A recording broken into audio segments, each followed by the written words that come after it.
Hello everyone, welcome to episode 4 of season 2, in which Ariel interviews Thomas Cannon about the EP of Solarpunk music, that's 4 songs there, that he has made, entitled Mesh Network.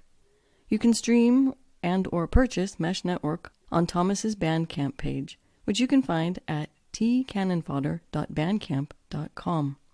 Whatever else you end up inspired to do, definitely give the track Heard a listen. I loved that one.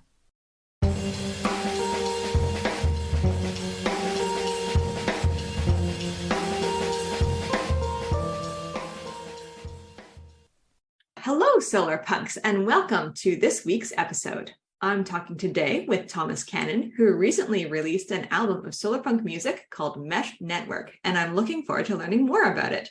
Thomas, thank you so much for talking with me today. Thank you so much for having me. This is really exciting.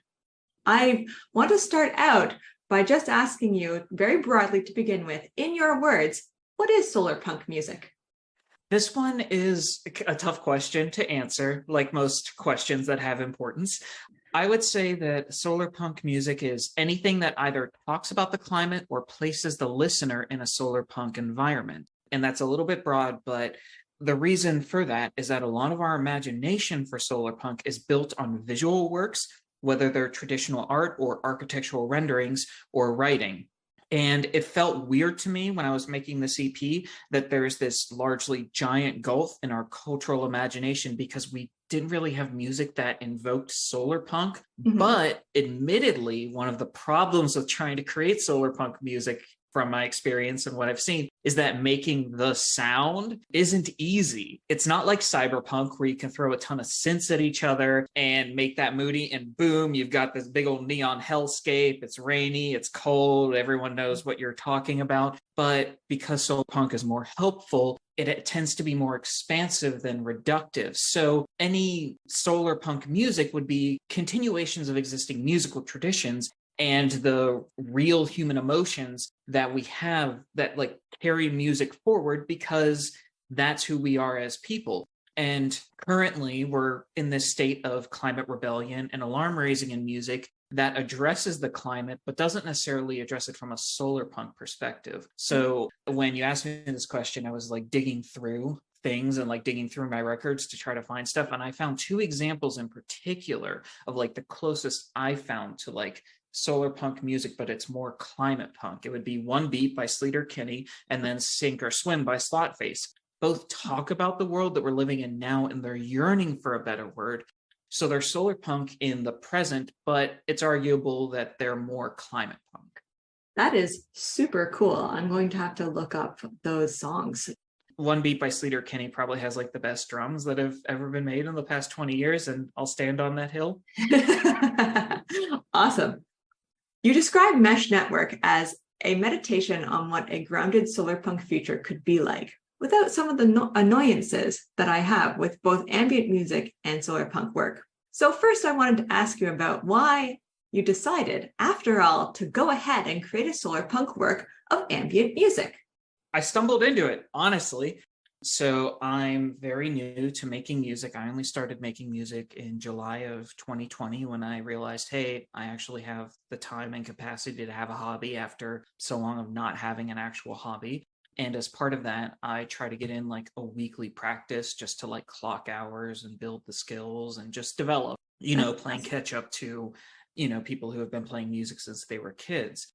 During one of those weekly practice sessions, I had got the idea of, okay, digital music or music that's created digitally has this problem of being dead. It doesn't have the environment that it was recorded in. I think a really good example of this is Kopecky's second album. They talked about how they recorded the entire album in a giant house in the middle of a house party. So you can like hear this very warm ambient hum that exists throughout the entire thing. And with digital music, since everything is so meticulously put in place, unless you add that, the music feels dead. There's not those artifacts that make it feel like it's a lived-in thing. Yeah, that's so interesting. I hadn't thought of it that way. It's fun. If you take some of your favorite albums and then like try to listen to the beginnings and the ends of them and like hear for those the hums and the fuzz and the buzz, that helps put you into that place. related, P.T. Anderson recorded some music videos with Haim where he just recorded them in the studio, and you can feel that energy of like everybody being in the same room and how that moves, how that creates the music. Back to how I stumbled into it. I ended up deciding, what happens if I incorporate field recordings from like nature webcams that exist around the world? And I found a couple of really great recordings where I got a really, really great bit from camera out in the Sahara on a riverbank. It was super moody, super creepy, got some great animal calls in there. And that track actually became Consolidation after I started layering some synths on it. And I was like, oh, I can do something really weird with this. There are some legs to this idea. How do I expand it? I remembered Solarpunk and I said, okay, let's do something a little bit different. I don't want to be, full disclosure, I am a mid-30s white dude who works in tech, who does a lot of synth work. Mm-hmm. I basically am in a shoebox so much that like I'm in an off-Broadway shoes. Like, you know what that would normally sound like, but I like doing different things. I like pushing the boundaries of what music can be and what it sounds like. So I remembered Solarpunk. I realized I haven't really heard any music like that. And I was like, okay, let's take on this challenge. I was actually going to ask you, what kind of instruments do you use on this album? So hearing about those nature tracks is really, really fascinating to me. Could you elaborate a little bit more on that? I would say that there are like two parts to my instruments that I use. We'll start with the field recordings because I think that the field recordings are the most important part of what makes Mesh Network feel lived in and unique as a project. The trick with finding field recordings, you have a couple of different factors. You have to make sure that you're getting those ethically or / like by the right manners. So for example, there were a couple of times where I had gotten field recordings, or I could have gotten field recordings, but they would have been too people, like you could have probably heard people too clearly, or I didn't necessarily have the rights to those. So I didn't want to use those just for like privacy concerns and things like that. And then finding good audio quality recordings is hard as well. So I used a lot of explore.org's cameras for this. What I ended up doing to try to not game it too much and make it to where it felt too artificial, that this was not of a place, it was me taking a whole bunch of samples and stitching them together. I would literally have my computer set up to record the audio from the camera, and then I would like walk away from my computer for 10 minutes because I didn't want to be monitoring the entire thing to like find the spikes or like get too impatient. Right. So in a way, it's kind of like setting up trail cams. The trail cam isn't going to do its job if I'm here. I am inherently going to change the output of this trail camera. Right. It's a very scientific process, it sounds like. It is. I mean, that came down to like the selection and being like, okay, where do I like, what kinds of sounds do I want to find? What kind of environment do I want this to replicate? So for nature recordings, that ended up being the process of like finding an open access camera, getting the audio from it. A lot of times I had to like equalize the audio because there was like a hum or a buzz just from the recording equipment. Turns out it's like really hard to keep recording equipment nice and well maintained in the wilderness. So you just have to like take these spikes and drop them down and like find the stuff that you wanted.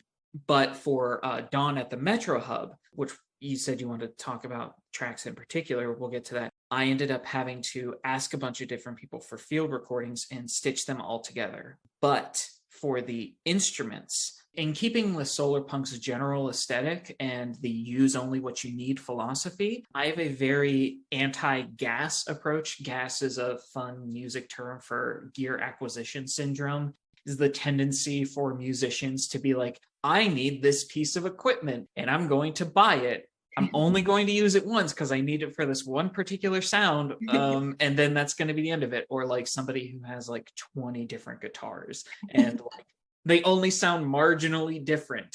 My approach is that I only have one of each piece of equipment, and I try to use stuff that's like built in or stock and push those boundaries, basically, rather than having a giant expansive toolkit only having a very small toolkit and going as deep as possible in those. So Mesh Network was made with my Korg Minilog, which is a great all-purpose synth. It's an analog synth, but you can change it digitally and like record data and send it over MIDI. So you kind of get the best of both worlds. A number of stock and free orchestral instruments and Apple's Logic Studios like drum machine and synths. So having that creative restraint of one type of each instrument forced me to think hard about what sounds I needed and how to achieve them so that each instrument had a distinct purpose and a clear role. Pivoting a little bit, the first track, Dawn at the Metro Hub, I wanted to talk to you about that because it evokes the early morning ambiance of waiting for a train with other people, listening to street musicians and vendors starting their routines with a lot of prominent Latin American influences. It's really great working music, I found. It's such a vibe. Can you tell us more about it? So you talked a little bit about the process of creating the entire album, but about this track specifically, could you talk about that? Dawn at the Metro Hub was a technically arduous track from start to finish. To paint the scene for people that go and listen, it is a semi-diegetic soundscape of Montevideo as an exploration of what a solarpunk city could sound like. I'm glad that you caught the Latin American influences because that was a very crucial thing that I wanted to make sure that I addressed. I knew that I wanted the EP to explicitly recognize the work already being done in Latin America to combat climate change and build a solarpunk future. And then in addition to that, I wanted it to feel explicitly grounded in the real world. One of the things that I try to avoid with this EP is the false notion that everyone's life will become completely transformed and 100% focused on the mechanics of a solarpunk utopia. The way I see it is that a realistic solarpunk future is going to be built by a series of habitual and structural changes, such as how we produce energy, how we move around, our diets, what our working hours look like, the services that our governments provide for citizens. But as you said in your rural versus urban episode, people will still be people. We're still going to have the everyday annoyances that drive us. I just wanted that to be clear. Related to that, I wanted to emphasize that the biggest ecological wins that we could make as a species need to be done at the community and the governmental level. Those are systems that we put in place to make large structural changes. Fundamental things like actual wealth taxing, environmental regulations with real teeth, robust and free public transit and city planning. We all live with the results of those decisions, which is why, again, a lot of the things that build the solarpunk future in Dawn at the Metro Hub are things that are done by the city or the government level. There are things like free valet parking for bikes, the fact that there is a robust public transit, the fact that the city offers composting services, the fact that there is a community share that is being put forth in one of the parks.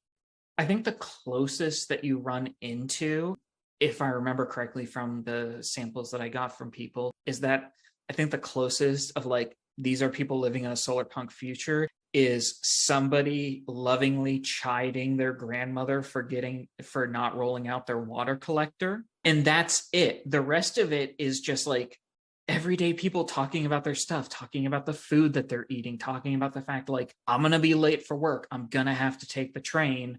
I'll see you when I get home. Like that is those sorts of things. Given all of that and given the importance of the track, both as an introduction to the EP and being the one that's the most grounded in a real place, I recorded it last to make sure I was warmed up and ready to go. Again, because I wanted to focus on Latin America's work currently, I reached out to native Spanish speakers, asked them to record the voiceovers, gave them ideas of these are the things that I kind of want it to be, or like the things I kind of want to say, but you are the native Spanish speaker. You know, what makes the most sense? Like how do you translate this? I don't want a direct translation. I want a cultural translation with this as well. I asked guitarist friends for some demos. The drums that are playing in there, that is a crucial part of Uruguay's musical culture called the candombe. I researched a ton of different variations to help ground it in Uruguay's musical context. I did end up having to use a drum machine simply because I lacked the skills to perform it properly. But given all of those limitations, I think that it turned out pretty well. It's also my first time collaborating with a multitude of people, and I'm incredibly grateful for everyone that put in the work for this track. It literally could not have been completed without them. I love how collaborative this entire track is, and it really speaks to the way that Solarpunk is people. Solarpunk is the way that we're moving towards the future is just, like you said, people doing sort of these repetitive actions over and over again to make life a little bit better where they are and to bring about that more just, equitable future. And I really see this collaboration in all spheres of life, but especially in this context of music, as really evocative of that. So thank you for explaining that. Thank you for letting me talk about it. It's like a lot of like really weird technical details, and even some musicians are like, "Oh, that's really in the weeds." But I think it's really important to the overall concept of the album. As you said, this is the first thing that people hear. It's the introduction to the album, and it really sets the tone. So I wanted to move on to talking about the next track, Consolidation. It's a track that deliberately showcases the idea of pulling away from the previous places that we inhabited. And those are your words. And I wanted to ask you what you mean by that. I'm really intrigued by that. Could you elaborate? This ties into the discussion that the rural versus urban solar punk discussion. One of the common topics that we talk about when we discuss solar punk is the idea of the natural world being incorporated into everyday life. Oftentimes, unfortunately, it feels like a concession for sprawl. The idea being that if we have to expand, we won't torch everything in the process, but consolidation, urbanization, and smart land use are crucial for ecological stability and growth. Whether we like it or not, natural habitats do form out of human endeavors as we encroach further and further into natural spaces. Natural environments reintroduce themselves. I mean, you have the issues of as suburban sprawl expands, forest wildlife such as deer and foxes and coyotes like incorporate themselves into those spaces. These things just happen as a byproduct of human endeavors. So we should be preemptive about it. But again, the problem is that when we talk about it, we talk about the solar punk future that we want to build, we focus on either end of the process. We either talk about before it happens, as in you and I are talking about it now and saying, yes, we need to have smart land use. We need to consolidate. We need to urbanize. We need to think about using the environment better and building and reclaiming habitable land and ecologically stable land. Or we talk about it after. We're imagining the future and we're talking about we're painting the beautiful dream of what we could have. And everybody who wants to live in a city lives in a nice compact city. Everybody who lives in a farm or out in a rural area lives in a rural area, and they have a good ecological footprint. But we don't talk about that middle process. By not focusing on that middle part, we either paint it as impossible in our minds or an inevitability that will be handled by someone else. So making something that was explicitly about this middle process, about focusing on what those spaces would be and sound like, forces the listener to ask themselves, what do I have to do to make this happen? What are the concessions? What are the things? What are the changes that I have to make individually to make this happen?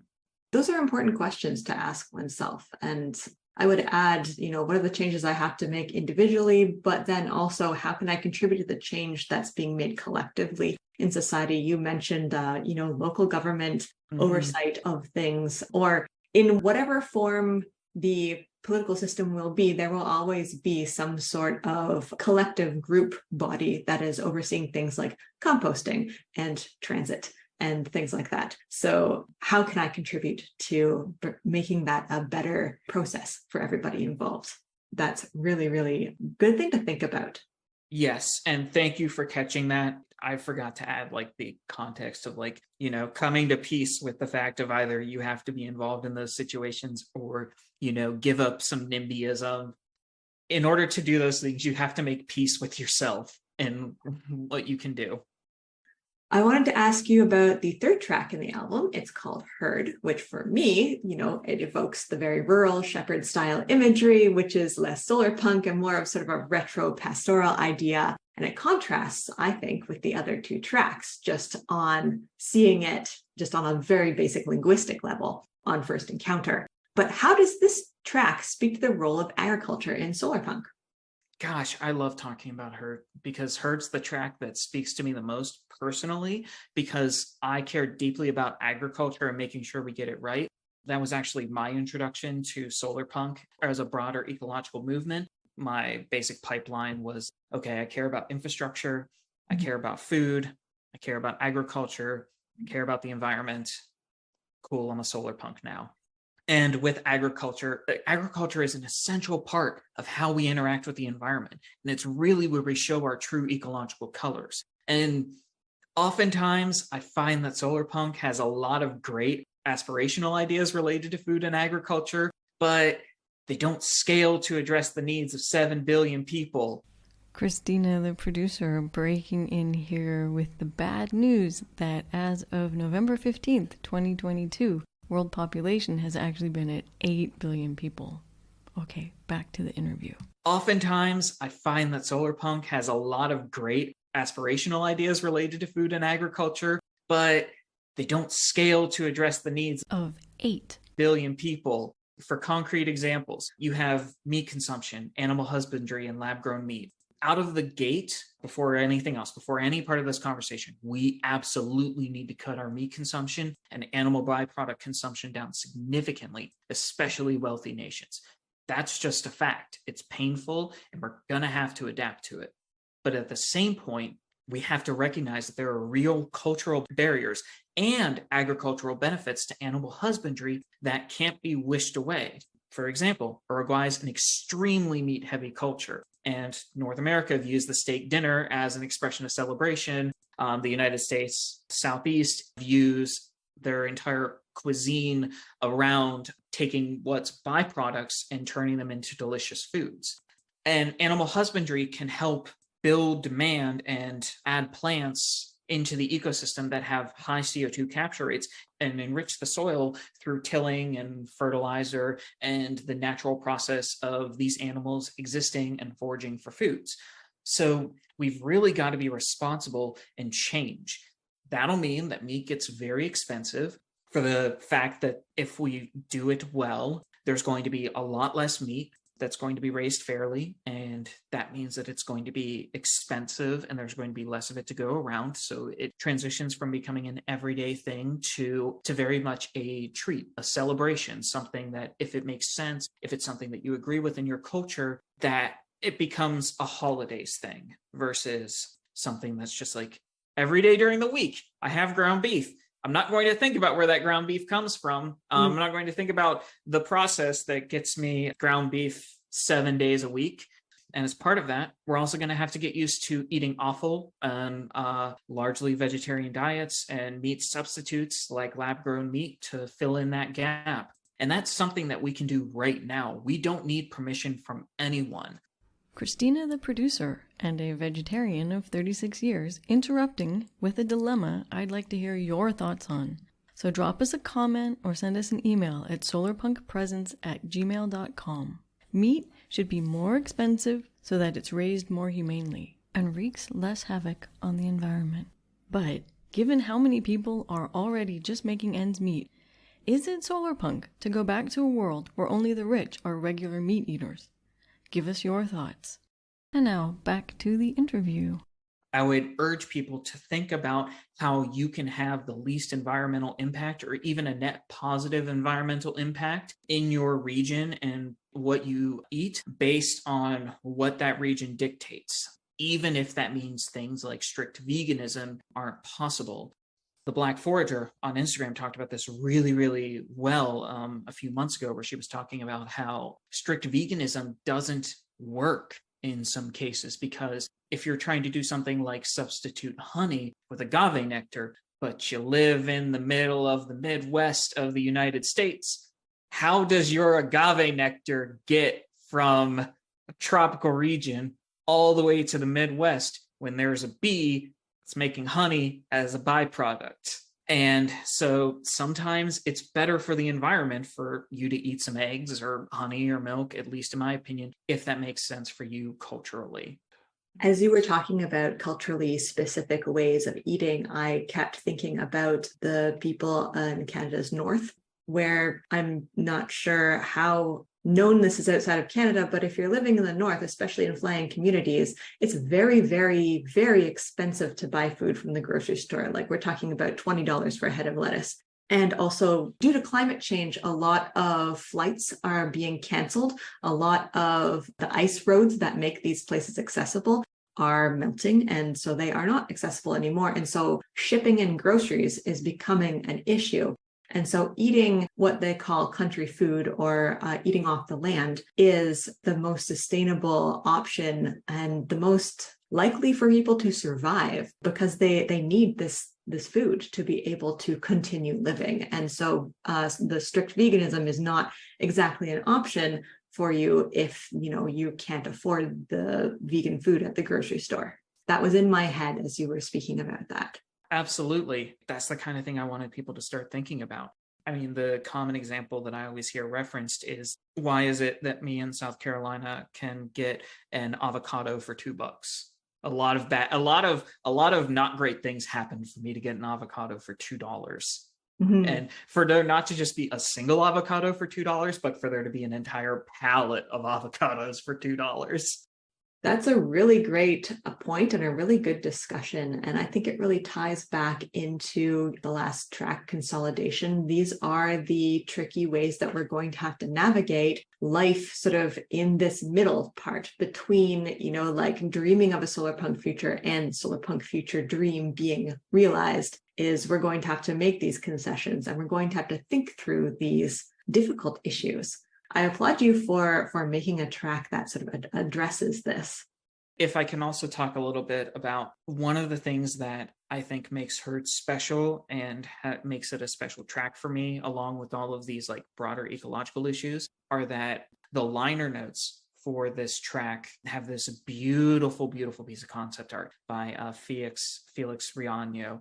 The thing that I love about this piece, well, there's two things. For one, I have a shepherd dog. And so when I saw that shepherd dog, I was like, oh, look, there's a dog in the Solarpunk future. I love this. And the piece of art is like so lived in, and it paints such a realistic depiction of what the process of transporting things could look like. In this case, you've got this semi-autonomous herd of robots that are navigating across the countryside, and each one of them is a miniature greenhouse. And the implication here is that this entire herd started the process a while back, and they are making their way into a city or into their final destination. And rather than trying to pick something at the right exact time, haul it across the country, and then pump it full of ethylene gas to get it to the perfect amount of ripeness. You just take the time, and you take that transit time to finish the process so that the produce is ready by the time it gets to that final destination. And you can see it's a family affair. You've got the kids sitting on top of one of the robots as it's moving across. If you zoom in on that picture, there's like a whole bunch of little drawings because kids get bored, and this takes a while. And the shepherd dog is sitting there in the middle, or sitting there in the back. And I love the implication of it, of it isn't exactly clear if the dog is actually helping, or if it's just like following eons of training and just breeding of like, oh, this is something I need to tell it what to do. But I could absolutely see this future where, rather than like trying to build in a whole bunch of expensive chips and like create this autonomous flock that moves, they just say, okay, well, we'll make sure that they stay in the general area, but we've got herding dogs, so we'll let them like move it along. Like, they're already doing this. I'm really glad that you shared this piece of artwork, both in your liner notes and as well with me right now, because it's wonderful to see this herd that is not really the kind of herd that one would have in mind on immediately coming to the, like I said, the basic linguistic notion of a herd. And yet, the Solarpunk future, it implies so many things. Like you said, the transit process for these fruits and vegetables, and the way that humans are in companionship both with animals and with robots and the more than human world. And with the natural environment, because by setting up a herd like this, you don't need to have a giant asphalt road. You can just basically follow a dirt path that is a lot better for the environment, has better water retention, doesn't disrupt the existing ecosystem that's there. You just move along it as you need to. Yeah, the legs on the robots look specifically adapted for a rough terrain. All right, I love the last track, A Psalm for Assisted Propagation. I have such a weakness for dramatic choral, and the title is evocative of the much-lauded Solarpunk adjacent novel by Becky Chambers, A Psalm for the Wild-Built. At least it is for me. It also reminds me a lot of the songs that are featured in Margaret Atwood's book Year of the Flood, which came out a long time ago. The hymns that are sung by the God's Gardeners cult in that book. Though, of course, your psalm doesn't have any words or ones that are very distinguishable. So what were you going for with this track, and where did it come from? This track came from my friend Lydia Martin, who does glitch art. If you scroll down to the next page, since this is your favorite track, I also want you to see like the glitch art that she made for it, because it is astounding. It's so weird and evocative. And she hit me with this, like we were discussing the project and we were trying to figure out ways that we could work together. And she just sent this paragraph over, and I had to sit down and think for a second. And she said that in this world, humans are erecting temples to nature, putting it on a pedestal, helping to cultivate the most effective or the most beautiful plants, and it's a form of worship. So artifacts of worship, temples, museums, galleries become part of the landscape.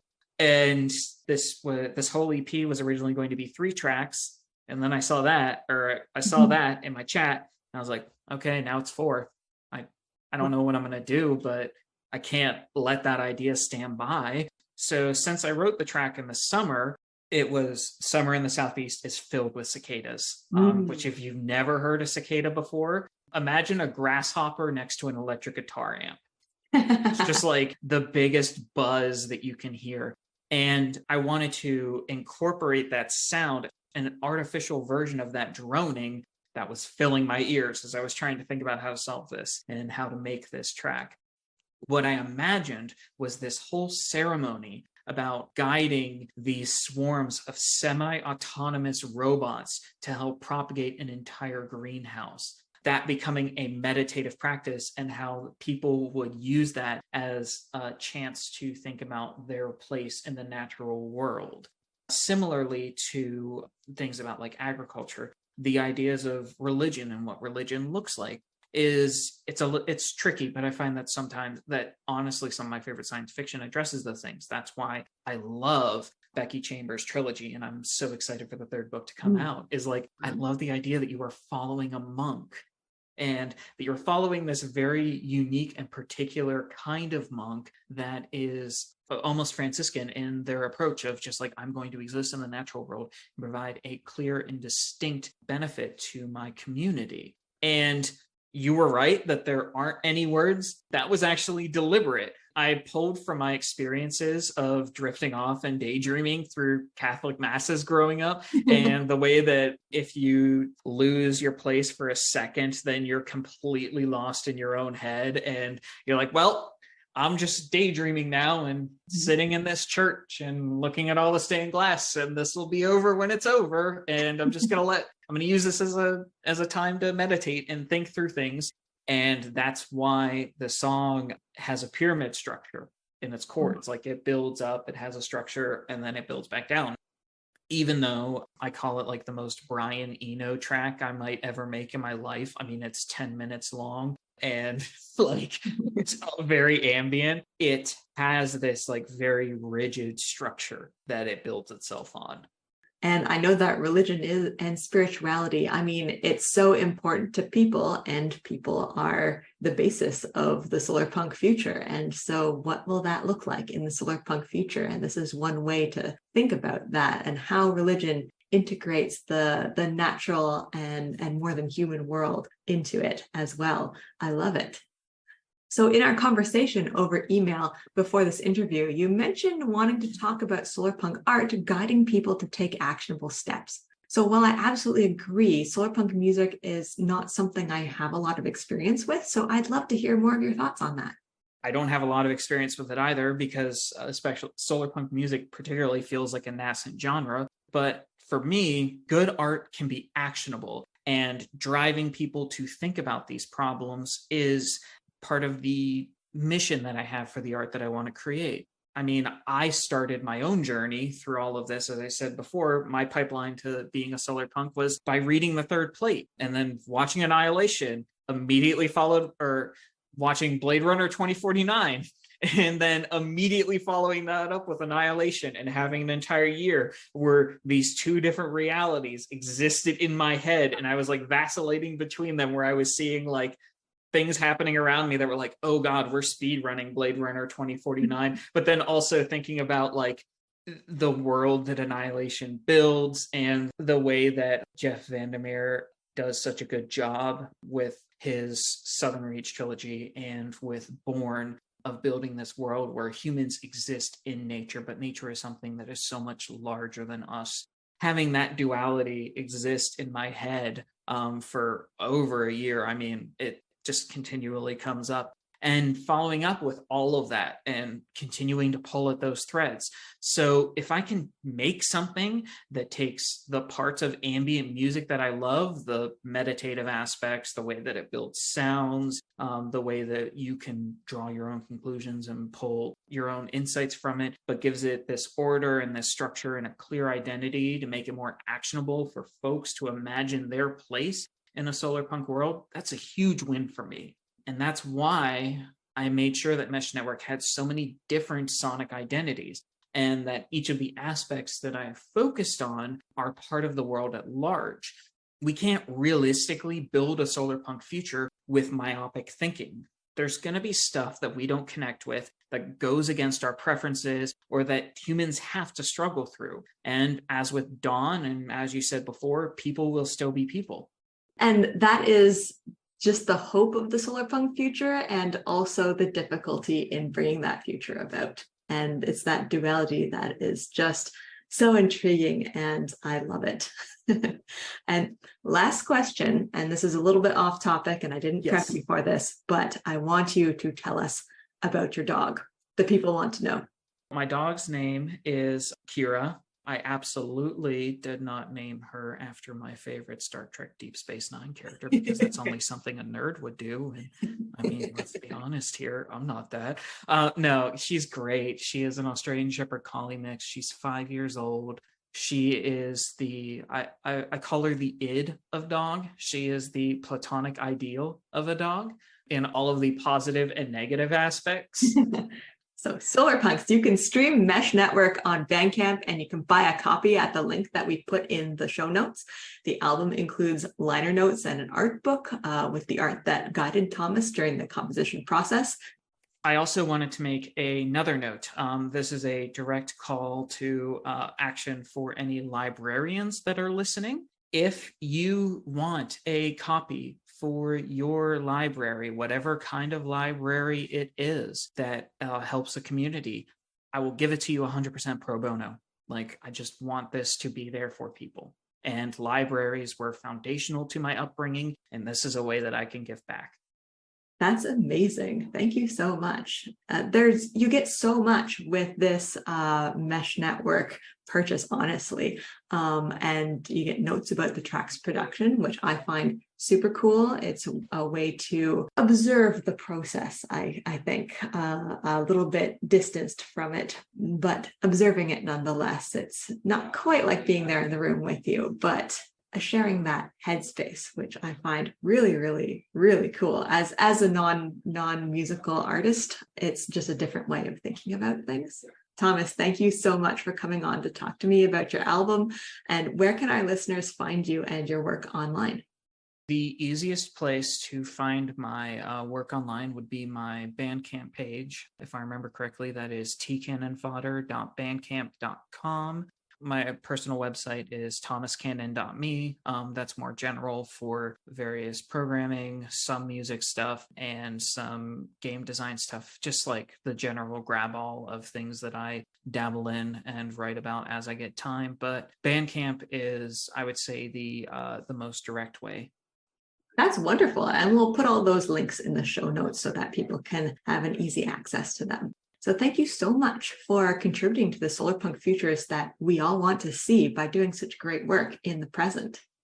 Thank you. And thank you for a great podcast. I was listening before to prepare for this interview, and season 2 has been so great right out of the gate. I loved the conversation with the librarian and talking about all the various problems and ways that they are addressing problems in their communities. It just was great. Thank you. Thank you. Yeah, and we're planning to continue this. Ooh, I can't wait. And that's a wrap for episode 4 of season 2. I hope you've been inspired to check out some of Thomas Cannon's songs at tcannonfodder.bandcamp.com. If you've been enjoying our podcast, come visit our website at solarpunkpresence.com.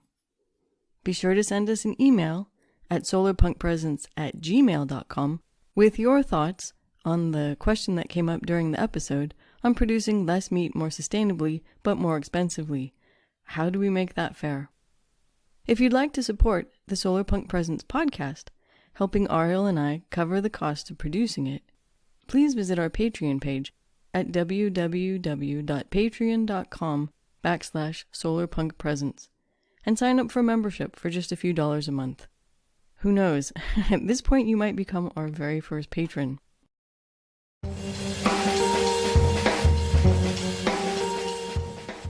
Thank you for listening to Solarpunk Presents, a podcast hosted and produced by Ariel Kroon and Christina Della Rocha. The audio for this episode was recorded in part on the traditional territory of the neutral Haudenosaunee and Anishinaabe peoples, and in Germany. The opening and closing music of this podcast is Water Cooler Gang by Monkey Warhol. Available for use under the Creative Commons Attribution 4.0 International License. Until the next episode, keep dreaming and keep up the good work.